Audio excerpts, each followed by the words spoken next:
এই পৃথিবীতে একজন নারী কখনো মা, কখনো স্ত্রী, কখনো কন্যা। সংসার সামলাতে গিয়ে নিজেকেই ভুলে যাওয়া একজন মানুষ। কিন্তু প্রশ্ন হল, আল্লাহ কি তাকে ভুলে যান? না, বরং আল্লাহ একজন নারীর জন্য এমন একটি নেয়ামত রেখেছেন যা তাকে দুনিয়া ও আখিরাতে সম্মানিত করে। সেই নেয়ামতই হল নামাজ। আজ আমরা জানব মহিলাদের জীবনে নামাজ কেন এত গুরুত্বপূর্ণ, কেন নামাজ ছাড়া জীবন অসম্পূর্ণ। আল্লাহর কাছে নারীর মর্যাদা। ইসলাম নারীকে দুর্বল নয়, বরং দায়িত্বশীল হিসেবে দেখেছে। আল্লাহ বলেন, নিশ্চয়ই পুরুষ ও নারী যারা ঈমান আনে, নামাজ কায়েম করে, তাদের জন্য রয়েছে ক্ষমা ও মহাপুরস্কার। সূরা আহজাব। আল্লাহর কাছে ইবাদতে নারী ও পুরুষের মাঝে কোনো ভেদ নেই, কিন্তু নামাজই সেই ইবাদত যা একজন নারীকে আল্লাহর সবচেয়ে কাছে নিয়ে যায়।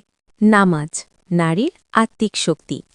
একজন নারী প্রতিদিন কত কিছু সহ্য করে, নীরব কষ্ট, না বলা ক্লান্তি, না পাওয়া মূল্যায়ন। নামাজ সেই জায়গা যেখানে নারী কাঁদতে পারে, শান্তি পায়, নিজেকে হালকা করতে পারে। সিজদায় গিয়ে একজন নারী বলে, হে আল্লাহ, আমি আর পারছি না, আর আল্লাহ বলেন, আমি আছি। নামাজ নারীর ভেতরের শক্তিকে জাগিয়ে তোলে। ঘরের কাজ বনাম নামাজ, ভুল ধারণা। অনেকে মনে করে ঘরের কাজই তো ইবাদত, বাচ্চা সামলাতে নামাজ মিস হলে কি হবে? হ্যাঁ, সংসার সামলানো সাওয়াবের কাজ, কিন্তু ফরজ নামাজের বিকল্প কিছু নেই। নবী সাল্লাল্লাহু আলাইহি ওয়াসাল্লাম বলেন, কিয়ামতের দিন প্রথম যে আমলের হিসাব নেওয়া হবে তা হল নামাজ। একজন নারী যদি সব করে কিন্তু নামাজ না পড়ে, তাহলে তার হিসাব কঠিন হয়ে যায়। নামাজ ও জান্নাত। মহিলাদের জন্য সুসংবাদ।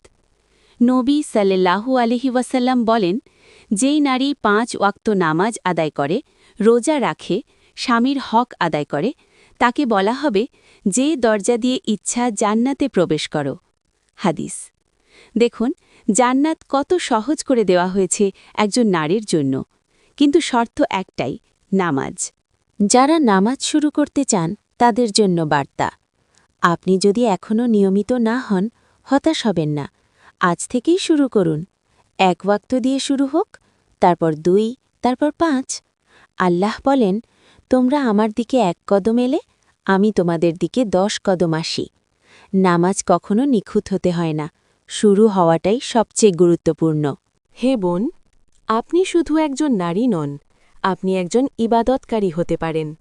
আপনার সিজদা আপনার সন্তানকে হেফাজত দেয়, আপনার ঘরে বরকত আনে, আপনাকে জান্নাতের পথে নেয়। আজই নিয়ত করুন, আমি নামাজ ছাড়ব না। যদি এই বার্তা আপনার হৃদয়ে লাগে, তাহলে এটি অন্য বোনদের কাছে পৌঁছে দিন।